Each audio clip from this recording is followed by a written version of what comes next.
Israel പ്രധാനമന്ത്രി Benjamin നെതന്യാഹുവിന്റെ പ്രസംഗത്തിനിടെ UN പൊതുസഭയിൽ നാടകീയ രംഗങ്ങൾ. നെതന്യാഹു തന്റെ പ്രസംഗം തുടങ്ങുന്നതിന് മുൻപ് കൂകി വിളിച്ചും പ്രസംഗം ബഹിഷ്കരിച്ചും പ്രതിനിധികൾ പ്രതിഷേധിച്ചു.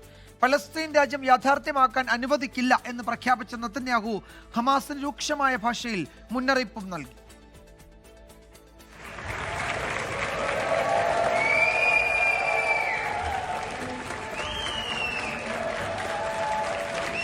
വംശഹത്യ നടത്തുകയാണെങ്കിൽ പിന്നെ ഗസയിലെ ജനങ്ങളോട് കുടിയൊഴിയാൻ ആവശ്യപ്പെടുന്നത് എന്തിനാണെന്നാണ് ബെഞ്ചമിൻ നെതന്യാഹു ചോദിക്കുന്നത്.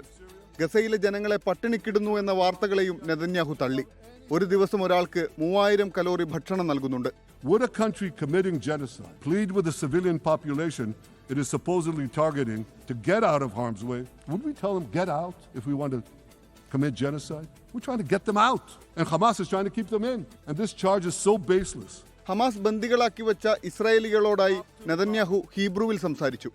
ഐക്യരാഷ്ട്രസഭയിലെ ഇന്നത്തെ പ്രസംഗം ഗസയിൽ സൈന്യം വലിയ സ്പീക്കറുകൾ വെച്ച് കേൾപ്പിക്കുന്നുണ്ടായിരുന്നു.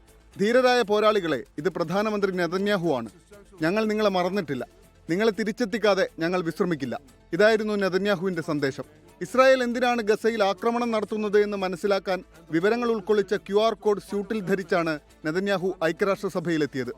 അമേരിക്കയെയും യൂറോപ്യൻ രാജ്യങ്ങളെയും ആക്രമിച്ചവരാണ് ഇറാൻ അച്ചുതണ്ടെന്ന് കാണിക്കാൻ പ്രസംഗത്തിനിടയിൽ നെതന്യാഹു പ്രശ്നോത്തരിയും നടത്തി.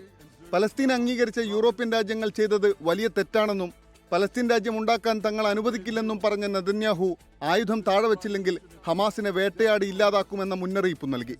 International desk 24. ലോകത്തെവിടെയായാലും ഏത് സമയത്തും 24 വാർത്തകളും ഓഗ്മെന്റഡ് റിയാലിറ്റി പാക്കേജുകളും എക്സ്പ്ലെയിനറുകളും വിശദമായി കാണാൻ ഞങ്ങളുടെ YouTube ചാനൽ നിങ്ങൾക്ക് സബ്സ്ക്രൈബ് ചെയ്യാം.